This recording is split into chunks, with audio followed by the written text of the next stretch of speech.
Hey guys, it's your boy Mark Sanders back with another video. Here with yet another 2022 movie thoughts on November 21st, 2022. This is going to be on Not Okay 2022 film directed by the beautiful Quinn Shepard. You guys know her. I had her as Rebecca Kate in my romantic comedy which released last year, Not Good Enough. And she directed this, which, let's be real, is the only reason I wanted to watch this movie. And, yeah, I just finished watching this movie. And what Not Okay is about, it's about this woman who fakes, being the survivor of an attack, because she really wants to become famous and all that. And, yeah, and then she ends up becoming best friends with this activist. And then she starts feeling more and more guilty about the lie that she's continuing to manifest and all that. And she's trying to figure out what's going to come of it. You get the picture, I hope. So, what did I think of Not Okay? You know what? I very well am likely to say a whole bunch of spoilers for this movie, just to be warned, because there's stuff that I don't know how I'm going to go without talking about in this movie, especially near the end. And honestly, they spoil the movie in like the first minute and a half, honestly. It's one of those things where, like, you know how it starts off at like a really crucial moment in the third act that looks like shit's going down. That's basically like the first, it's that type of thing. And then we go to like before that, and then we lead up to that moment where that all happens and all that. And yeah, so yeah, I probably will say a bunch of spoilers. So yeah, starring Zoe Dutch, Dylan O'Brien, who's barely in it, although he has a big impact on the movie, worthy enough. And those are probably the only two like actors, aside from a quick cameo by Quinn herself, that I actually knew from this movie, if I'm being quite honest with you. And yeah, Not Okay. You know what? There's a good chance I probably misunderstood the crap out of this movie. If someone smarter than me wants to explain the movie and all that to me in the comments, feel free, please do. You know, we're all friends here and all that. But yeah, so yeah, it was an alright movie. I found it very easy to watch, despite me being insanely tired right now, like you won't believe. I have been up all night grinding on WWE 2K22. I swear to God, I have been. And also, I had to upload a video for tonight, and that was a movie I had in mind I wanted to watch, and somehow I managed to watch the whole freaking thing, beginning to end, even though I was dead tired. But yeah,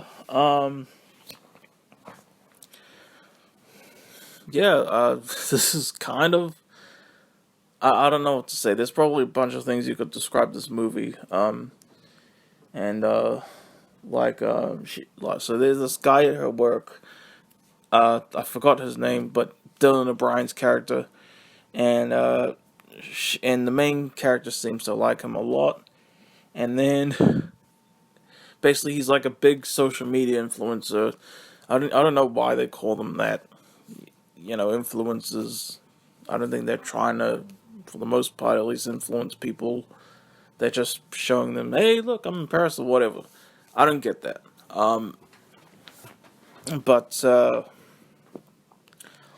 But basically he's like a popular one. She wants to impress him by pretending she went to Paris, and then the freaking attacks happened in Paris. Not for real, I hope. I don't think this is talking about the. You remember back in 2015 with the with when France was attacked? I don't think this is based off that. I think this is supposed to be like a fictional attack in France, and that's when she was like, oh shit. And my parents, she gets heaps of notifications like, oh my gosh, Danny, are you okay? And and that's when she comes up, she decides to make up the lie that that 5 minutes after that photo she took was like when the well, actually, in the story, that's when it happened, like 5 minutes after the she uploaded her photo that the terrorist attacks happened. And then she comes up with the lie. She literally goes to the airport to meet up with her parents. And everyone's like, oh my gosh, are you okay? And all that. And then,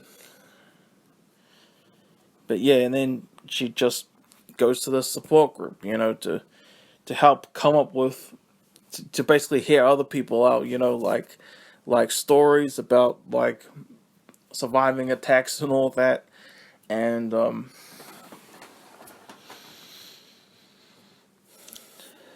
like, so that she can help make up her own stories based off, the things of real people and all that. And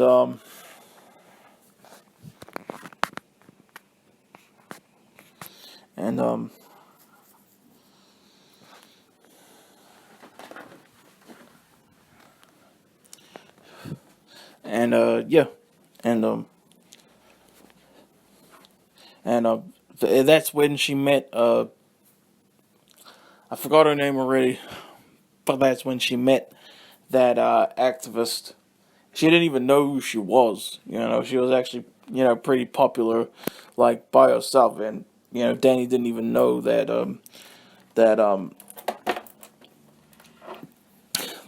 she was like a popular thing. And then she really likes her, and they end up really becoming great friends. And she ends up Danny, I mean, ends up feeling more and more guilty the more she hangs out with I forgot her name. I completely forgot her name. Like I said, I'm dead tired. Um, and then basically you get the story. She's there for thing, and I guess she wants to come clean because she really cares about her friend and all that. And then uh, the lesbian at Danny's work discovers the truth just because her laptop was out. Very lazy. Yeah, that happens a lot. Yeah, very lazy cliche. Oh, the laptop happened to be out. That's how we found out the truth. And yeah, she gives Danny the ultimatum: I expose you, or you do it yourself. And the latter was what Danny did. And yeah, that's when we go up to where the opening flash forward scene happens. And man, this is that shit was that. This is what I really wanted to talk about. The shit that Danny got, as hardcore as it was, that was fucked up. That was too far. You have people like calling for her death. You have people like literally like posting her address online, and there's like people making celebrations like Danny Sanders is a cunt. That shit is, what the fuck? You people are fucking monsters, man. Jesus. Like, and you know what? She was amazing enough to freaking man up about it herself and admit that she faked it all. Not saying that made it okay, but for her to admit the truth. I mean, yeah, blackmailed basically, but still, that was too far. Especially that piece of shit at the convenience store, that in that scene in this movie when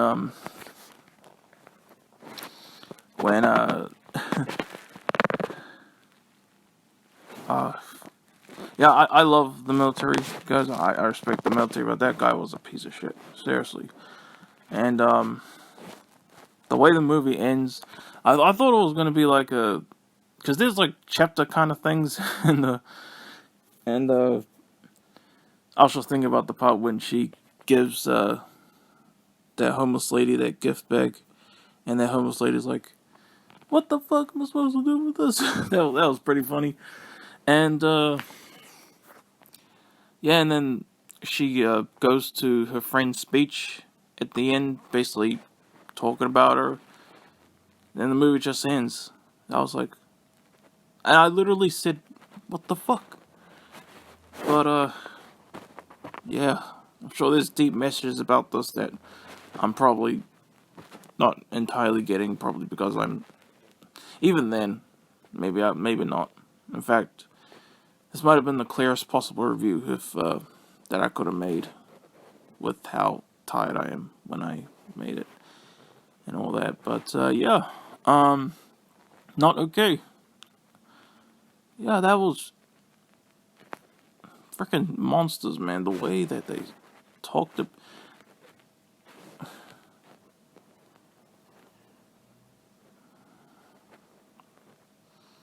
bro, that shit was like John Cena haters, like, barely exaggerated, honestly. The way that the way that people were treating Danny, when that third act bit happens. Yeah, um, yeah, people are monsters. People can be huge cunts, but yeah. But I'm your boy Mark. Hope you enjoyed my thoughts / review of Not Okay, and I hope you enjoyed. And I hope this review turned out well. Because I think it's the best I could have done. But yeah, I'm your boy Mark Sanders. Hope you enjoyed. Peace out, y'all.